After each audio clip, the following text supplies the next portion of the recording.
Hey everyone, Kevin here with JCR Off-Road. In today's video we're going to be installing our rear seat overhead MOLLE panel in the back of our shop Gladiator.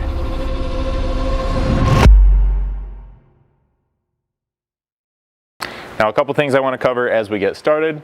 As you can see behind me, our Gladiator is currently missing the top as well as this passenger side rear door. The door's been removed simply to give access for video during this installation process. The top, however, we are going to recommend you remove during this installation.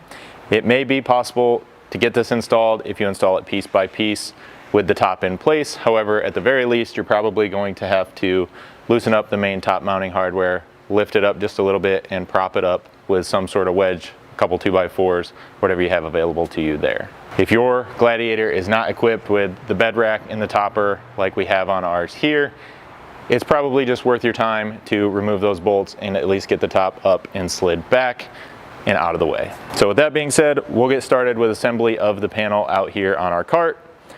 You're going to have one center section and two identical halves for out on the ends. So I'll set one of these off to the side just to give me a little more space to work with here. So the two halves are really only going to nest together one way because they have bent flanges out on each side.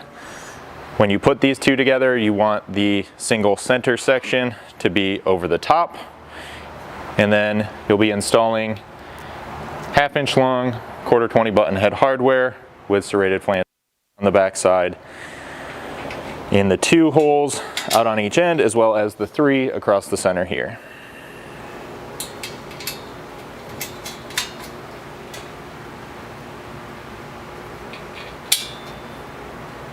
With all 7 fasteners holding these two sections together, you want to leave these just a little bit loose until everything is installed in the truck so you retain this side-to-side slotted adjustability, and then you can repeat that process on the remaining outside panel. With your complete panel loosely assembled, we can set this off to the side for just a moment while we jump in here and remove 4 screws where this will fasten into place.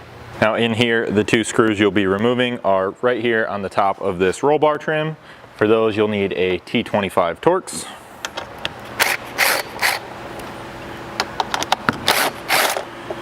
And you will be doing that on both sides of the vehicle. Once you have all 4 of those fasteners removed, you can then take your assembled panel with these step flanges out and down and place it back into those factory kind of cut out mounting locations. Now you see me here obviously placing it over the top of the cage. You could just as easily feed this in through the door opening and then kind of up one side at a time to nest in this same location. Either way, once you have it into place here, you can take those factory fasteners and reinstall them into the factory locations. Then, while your center hardware is still loose, you can take your T25 Torx. You're probably going to need it on a ratchet from the bottom side here now, and tighten up those fasteners. Once you have that hardware tight, all that's left to do is come in here, center up this center panel section using those slots, and then grab a 5/32 hex to tighten up all the remaining button head hardware. After you have all that hardware tight, you can go ahead and reinstall your hardtop if you chose to remove it, and your installation is complete. Now, if you guys have any questions at all about this installation or anything else we offer here at JCR Off-Road, don't hesitate to reach out to us. You can always send us an email at info@jcroffroad.com or call us at 269-353-1184.